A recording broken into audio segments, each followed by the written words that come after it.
that this is the Bama Insider Recruiting Show. Andrew Bone's giving us the latest information and insight on recruiting. Alabama still with the number one class, according to Rivals.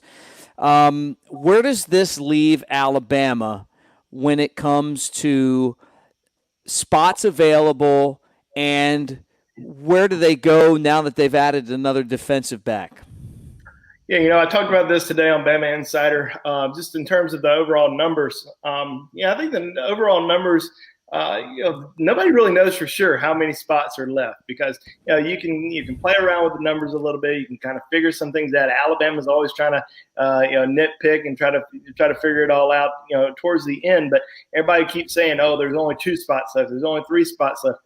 I think there's kind of a range. I think there's a range between 2 and 4 spots that remain. Alabama definitely will take 2.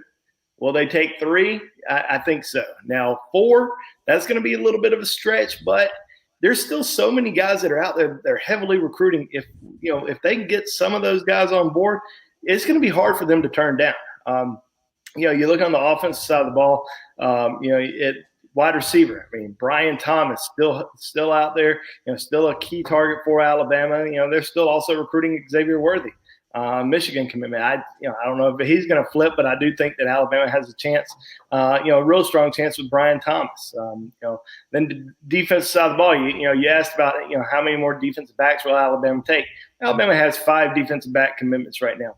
Sage Ryan. That's somebody that Alabama fans need to pay pretty close attention to over the course of the next few days because he's going to be announcing his decision on Halloween. So on Saturday, Sage Ryan, one of the top safeties in the country out of Louisiana, is announcing his decision. Now, for the last few months, it has seemed like a very close battle between Alabama and LSU. Now, he's got some family ties to LSU, lives in Louisiana, and definitely somebody that many LSU fans feel like is a lock to LSU. I just don't know if that's the case. I think Alabama has really done a great job behind the scenes working him, and would not be surprised if if he committed to Alabama on Saturday. I'm not predicting just yet. Give me a couple more days to make a firm, solid prediction, but I think that Alabama is very much in the race with Sage Ryan. Despite all the connections with LSU, I think they've done a good job. And you never know. LSU just picked up an in-state safety commitment, this week. So that may be a sign right there that Sage Ryan may be heading to Alabama. But we'll wait and see. Let's not count those chickens just yet. So let's see what happens. But I'll be making a firm prediction here in the next couple of days on BamaInsider.com. But I think Alabama's very much in the race with Sage Ryan heading into that decision this weekend. Talking recruiting with Andrew Bone. Don't forget, all Super Chats go to Mr. Bone himself as we talk about Kool-Aid committing to Alabama, the number one class. Just keeps on getting better.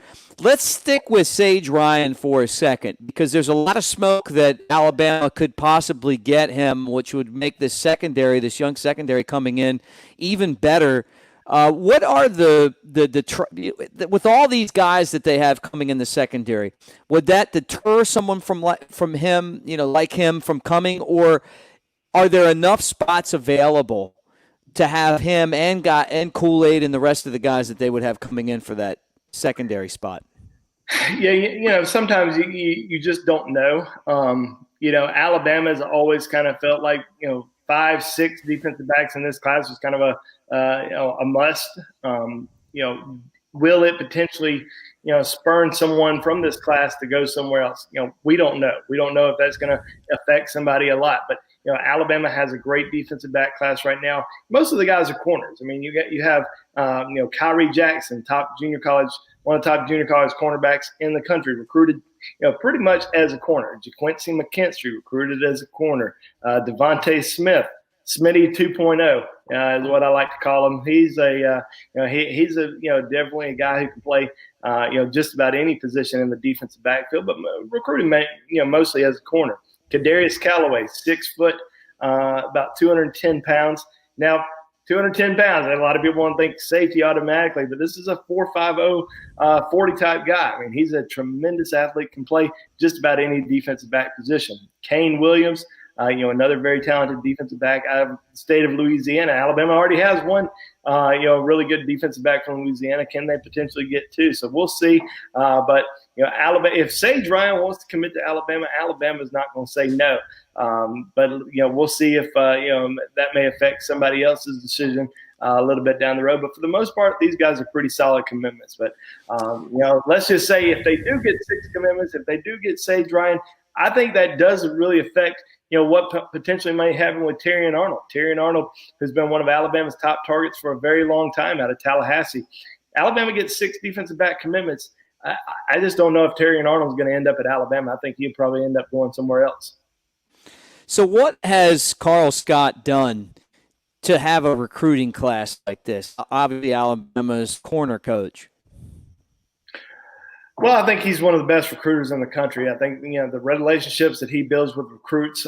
This is a tough year on the recruiting on the recruiting front because you don't get a chance to really spend time with recruits in person. You don't get a chance to work with them at camp. You don't get a chance to go see them on Friday nights or during the spring, or spend time with them at camp. You just don't get a chance to do that. Or on Saturdays when they're coming in to visit, you're not visiting with them before the game. But I think with Carl Scott and the rest of the coaching staff, I think just the relationships that they've built via phone calls, via text messages, via social media throughout the entire year, all the FaceTime calls. I think that's really been a big plus for Alabama in this recruiting cycle.